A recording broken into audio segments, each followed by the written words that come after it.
Hello and welcome to today's episode of the Grow My Salon Business Podcast. I'm your host, Anthony Whitaker, and it's great to have you here with us today. Thank you for the compliments regarding the podcast. I really do appreciate it. And if you're one of those people who haven't yet left us a review for the podcast, then I would love it if you did. Ratings and reviews are extremely helpful. They do matter in the rankings of the show, and it helps us to help other people find my podcast. And of course, I always love to hear what's been helpful for you. All you need to do to leave a review is go to the Apple Podcast app, search Grow My Salon Business, scroll to the bottom of the page and leave a review, and you'll make us very happy. So with that said, on with today's show. A couple of weeks back, I got an email from Rita, a Chicago-based hairstylist who purchased my online Super Stylist course. And my conversation with her is what has inspired this episode. So I'm going to come back to Rita in the second half of the podcast because it'll make more sense why I want to talk about her. The Super Stylist course, for anyone who doesn't know, is the only course that I have that is directly aimed at the hairstylist or the technician as opposed to the owner of the business. Super Stylist is about the communication skills, the mindset and the soft skills of what it takes to succeed in our industry. Because it's the individual who is ultimately responsible for their own productivity, and therefore they have control or certainly influence over their earning potential. It's essentially a course about how just being good at the technical and creative side of doing hair on its own won't make you successful. The other half of what makes you successful is the soft skills, meaning the communication skills and the mindset of the individual stylist. So, as a salon owner, let me ask you this. How do you train your team in those areas? Because very few salon owners actually do. In fact, most salon owners sort of assume that their team will just pick it up over time, or they assume that it's common sense, or they assume that you either have it or you don't, or they assume that just because you're good at cutting or colouring hair that the clients will come flocking back to you. But spoiler alert, they won't. As a business owner, making sure that your team are well-rounded professionals in all areas of what it takes to succeed is part of your job as the owner of the business. So as the owner, have you developed a training program for your team that not only covers technical, creative skills needed to succeed, but also the personal skills, the communication skills, the client service skills? Or as a salon owner, do you do one-to-one coaching to help stylists to get better at what they do in the areas other than cutting and colouring? And as a salon owner, do you define the standards, the expected levels of productivity, or do you just leave it to chance? And as a salon owner, have you put in place incentive and reward programs? And as the owner, do you demonstrate leadership and good management practices yourself? And as the owner, have you got a marketing strategy in place to help stylists maximize their productivity?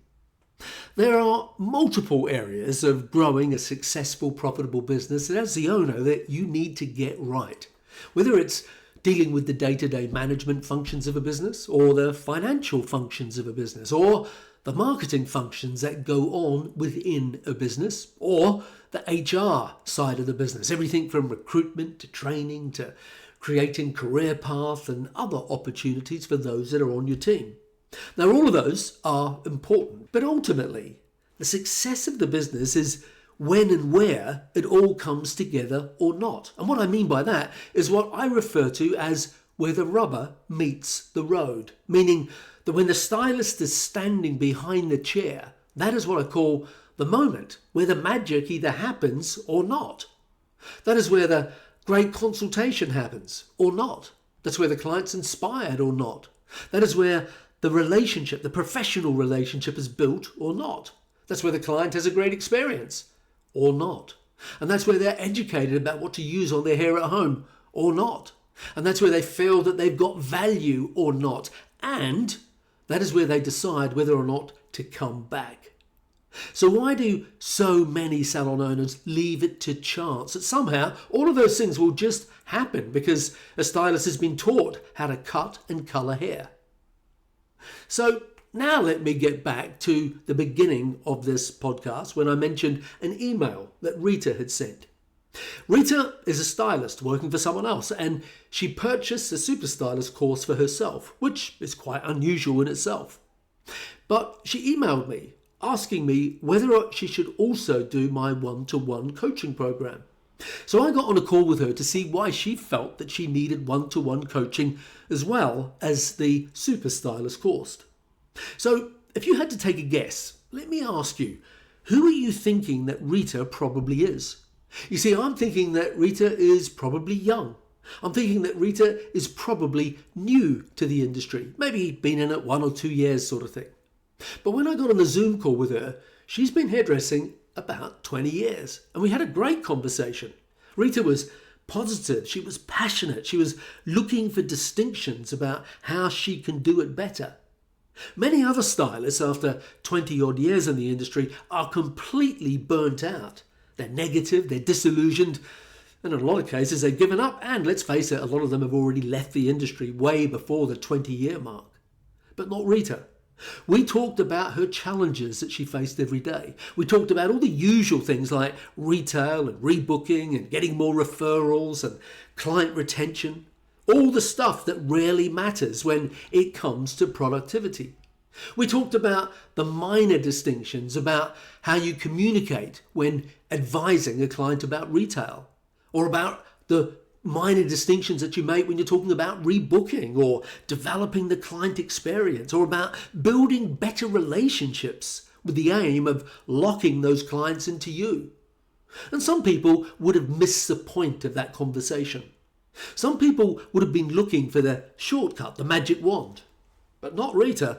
She absolutely owned it. She owns her productivity, and she's always looking for the answer to the question, how can I do it better? She's not that, yeah, I know all that stuff. She knows the devil is in the detail. She knows that you never stop learning. She knows that what might have worked yesterday doesn't mean it's always going to work today. She knows that if you're serious about your own personal and professional development, if you're serious about growth, then you need to constantly be reinvesting time and sometimes money into your own ongoing education. She knows that you need to be constantly looking for a better way because, just like every other industry, the hair and beauty business is constantly evolving.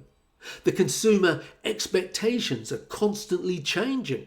The technology is constantly changing. And with every new generation that comes along, they look at the world through different eyes and they ask, what if? And so no matter how long you've been in this industry, and regardless of whether or not you're a salon owner, a new stylist, or a veteran in the industry, either way, just like Rita, you need to constantly be asking that question of yourself. The question being, how can I do it better? Sometimes I get interviewed on someone else's podcast, and I'll often get asked a question along the lines of, who inspires me?